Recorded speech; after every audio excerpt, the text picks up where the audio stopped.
नमस्ते दोस्तों, stock sense में आपका स्वागत है। अगर आप शेयर बाजार और फाइनेंस की दुनिया में इंटरेस्ट रखते हैं, तो ये है आपका सही ठिकाना। हमारा ये नया चैनल है और हम आपके लिए लाते रहेंगे स्टॉक मार्केट की बारीकियां, इन्वेस्टमेंट टिप्स और फाइनेंस से जुड़ी हर जरूरी जानकारी। तो दोस्तों, अगर आपने अभी तक स्टॉक सेंस को सब्सक्राइब नहीं किया है, तो प्लीज सब्सक्राइब बटन दबा दीजिए और बेल आइकॉन भी ऑन कर लीजिए ताकि आप हमारी कोई भी नई वीडियो मिस न करें। आपके सपोर्ट से ही हम आगे बढ़ेंगे और आपके लिए और भी बढ़िया कंटेंट लाते रहेंगे। जुड़े रहिए स्टॉक सेंस के साथ। हेलो दोस्तों, भारत ग्लोबल डेवलपर्स लिमिटेड बीजीडीएल के खिलाफ सेबी की जांच फाइनेंस की दुनिया में एक बड़ा डेवलपमेंट है जिसके दूर तक असर हो सकते हैं। सेबी ने कंपनी पर इल्जाम लगाया है कि उन्होंने इन्वेस्टर्स को गुमराह किया, शेयर्स का प्रेफरेंशियल अलॉटमेंट गलत तरीके से किया और भी कई सीरियस रूल्स तोड़े हैं। इन इल्जामों से इन्वेस्टर्स में डर का माहौल है और मार्केट की ट्रांसपेरेंसी पर सवाल उठ रहे हैं। इस पूरे स्कैम की जड़ तक जाने के लिए सेबी ने अपनी जांच की टाइम लिमिट 30 जून 2025 तक बढ़ा दी है, जिससे ये मामला और भी इम्पोर्टेंट हो गया है।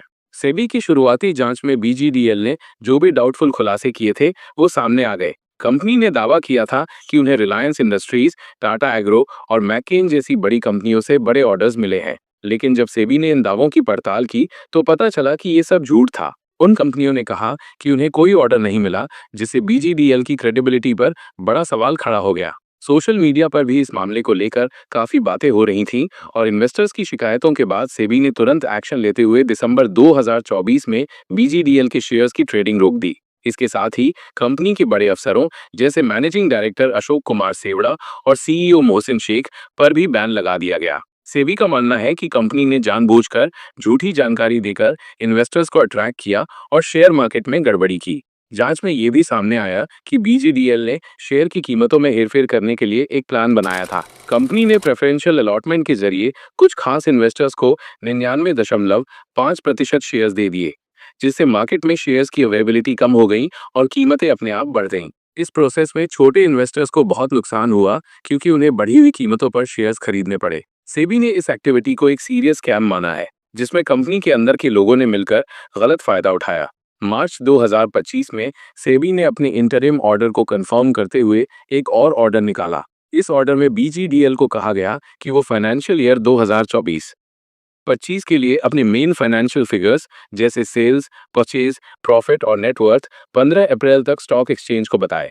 सेबी ने साफ किया कि इन फिगर्स के पब्लिक होने के 2 दिन बाद कंपनी के शेयर्स की ट्रेडिंग फिर से शुरू हो सकती है। हालांकि सेबी ने अपनी जांच की आखिरी तारीख 30 जून 2025 तक बढ़ा दी है, ताकि इस स्कैम के सभी पहलुओं की अच्छे से जांच हो सके। ये एक्सटेंशन सेबी की सीरियसनेस और इस मामले की कॉम्प्लेक्सिटी दिखाता है। सेबी ये पक्का करना चाहता है कि कोई भी इंपॉर्टेंट इन्फॉर्मेशन छूट न जाए और जो भी दोषी हैं, उन्हें सजा मिले। बीजीडीएल स्कैम का सबसे बुरा असर छोटे इन्वेस्टर्स पर पड़ा है। कई इन्वेस्टर्स ने कंपनी के झूठे दावों पर भरोसा करके अपनी मेहनत की कमाई इसमें लगा दी थी। अब ट्रेडिंग बंद होने के कारण उनके पैसे फंस गए हैं और उन्हें बहुत नुकसान हो रहा है।